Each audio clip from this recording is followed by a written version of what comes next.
ৰাষ্ট্ৰীয় পৰ্যায়ৰ জুডো খেল প্ৰতিযোগিতাত স্বৰ্ণ পদক তিনিচুকীয়াৰ ভৱানী মৰাণৰ উপশিৰোনাম জুডোত অসমৰ দ্বিতীয় তিনিচুকীয়াৰ প্ৰথম স্বৰ্ণ পদক বিজয়ী অসমৰ জুডো ক্ৰীড়া জগতৰ বাবে এক সুখবৰ জুডো ফেডাৰেশ্যন অফ ইণ্ডিয়াৰ তত্বাৱধানত Maharashtra judo association and inspire institute of স্পৰ্টছৰ উদ্যোগত 19-20 জানুৱাৰীত মহাৰাষ্ট্ৰৰ পুনেত অনুষ্ঠিত sub junior and cadets national judo championship 2024-25ত তিনিচুকীয়া জিলাৰ বাগজান গাঁৱৰ খগেন মৰাণৰ কন্যা ভৱানী মৰাণে অসমৰ হৈ প্ৰতিনিধিত্ব কৰি 57 কেজি শাখাত স্বৰ্ণ পদক লাভ কৰিবলৈ সক্ষম হয়। উল্লেখ্য যে খেলো ইণ্ডিয়াত অসমৰ পূজা বসুমতাৰীয়ে 2020 চনত প্ৰথম স্বৰ্ণ জয় কৰিছিল।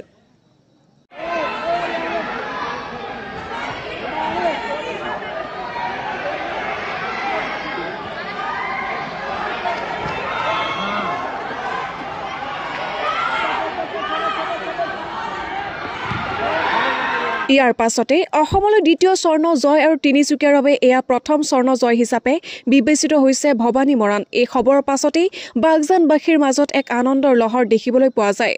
সদৌ অসম জুডো সন্থাৰ সভাপতি বাণীব্ৰত দাস, সম্পাদক জাপৰ খানৰ লগতে সন্থাৰ তৰফৰ পৰা অসমৰ হৈ প্ৰতিনিধিত্ব কৰি ৰাষ্ট্ৰীয় জুডো প্ৰতিযোগিতাত স্বৰ্ণ পদক আজুৰি আনিবলৈ সক্ষম হোৱা ভৱানী মৰাণক অভিনন্দন আৰু শুভেচ্ছা জনোৱাৰ লগতে তিনিচুকীয়া ভাৰতীয় ক্ৰীড়া প্ৰাধিকৰণত প্ৰশিক্ষণ প্ৰদান কৰা পৰমেশ্বৰ আৰু চিকেন্দন আচাৰক ধন্যবাদ আৰু অভিনন্দন জ্ঞাপন কৰে।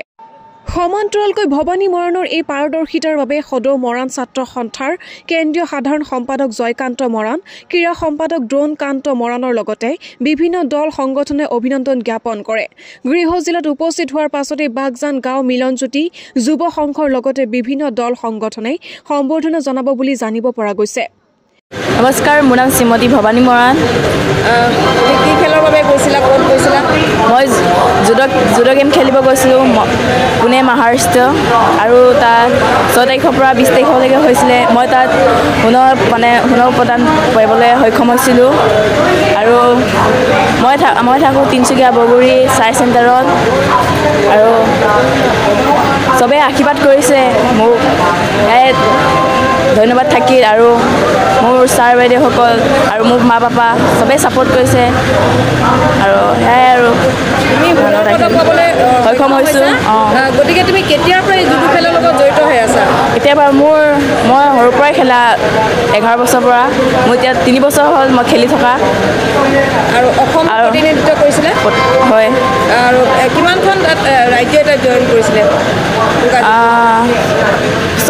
চব ৰাইজ আহিছিলে খেলিবৰ কাৰণে।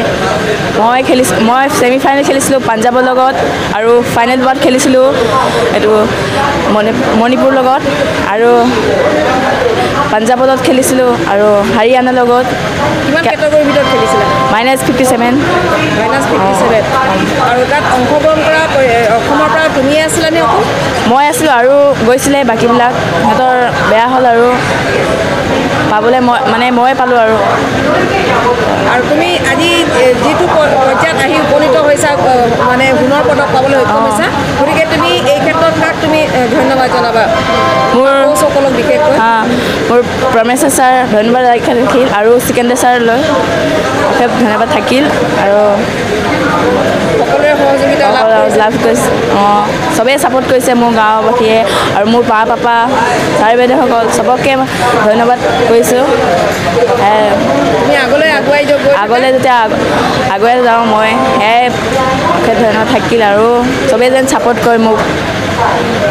মহাৰাষ্ট্ৰত অনুষ্ঠিত সাব জুনিয়ৰ জুডো প্ৰতিযোগিতাত ৰাষ্ট্ৰীয় সাব জুনিয়ৰ জুডো প্ৰতিযোগিতাত অসমৰ পৰা অংশগ্ৰহণ কৰি ভৱানী মৰাণে সোণৰ পদক পাবলৈ সক্ষম হৈছে আৰু আমি ভৱানী মৰাণক আমাৰ সদৌ অসম জুডো সন্থাৰ হৈ সন্মানীয় বাণীব্ৰত দাসদেৱ সভাপতি আৰু সন্মানীয় জাপৰ খানদেৱৰ লগতে সদৌ অসম জুডো সন্থাৰ প্ৰতিজন সদস্যই অভিনন্দন জ্ঞাপন কৰিছে আৰু আমি আশা কৰিছোঁ তিনিচুকীয়া ছাইট প্ৰশিক্ষণ গ্ৰহণ কৰি থকা ভৱানী মৰাণ যাতে অনাগত দিনত ৰাষ্ট্ৰীয় নহয় আন্তঃৰাষ্ট্ৰীয় পৰ্যায়তো জিলিকি উঠক, অসম জুডোৰ নাম সদায় যাতে জিলিকাই তোলক, আমি ভৱানী মৰাণলৈ শুভেচ্ছা আৰু অভিনন্দন জ্ঞাপন কৰিছোঁ। লগতে তিনিচুকীয়া ছাইট 2জন প্ৰশিক্ষক চিকেন্দৰ আচাৰ আৰু পৰমেশ্বৰ ছাৰক আমি ধন্যবাদ জ্ঞাপন কৰিছোঁ।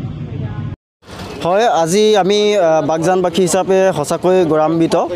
এইটো কাৰণেই যে যোৱা 19-20 জানুৱাৰী তাৰিখে মহাৰাষ্ট্ৰৰ ঐতিহ্যমণ্ডিত চহৰ পুনেত অনুষ্ঠিত সাব জুনিয়ৰ জুডো চেম্পিয়নশ্বিপত ৰাষ্ট্ৰীয় পৰ্যায়ত অনুষ্ঠিত হৈছিলে। সেই প্ৰতিযোগিতাত বাগজান অঞ্চলৰ শ্ৰদ্ধাৰ খগেন মৰাণৰ কন্যা ভৱানী মৰাণে সোণৰ পদকেৰে আচলতে আমাৰ তিনিচুকীয়াৰ লগতে সমগ্ৰ অসমলৈ গৌৰৱ কঢ়িয়াই আনিছে।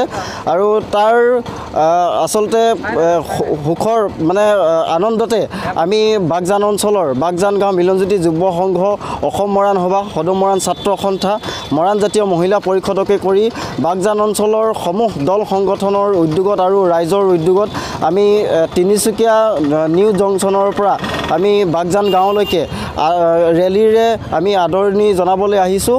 আৰু এই মুহূৰ্তত ভৱানী মৰাণক আন্তৰিকতাৰে আমি সমূহ বাগজানবাসীৰ তৰফৰ পৰা অভিনন্দন তথা অনাগত দিনৰ বাবে শুভেচ্ছা জ্ঞাপন কৰিব বিচাৰিছোঁ।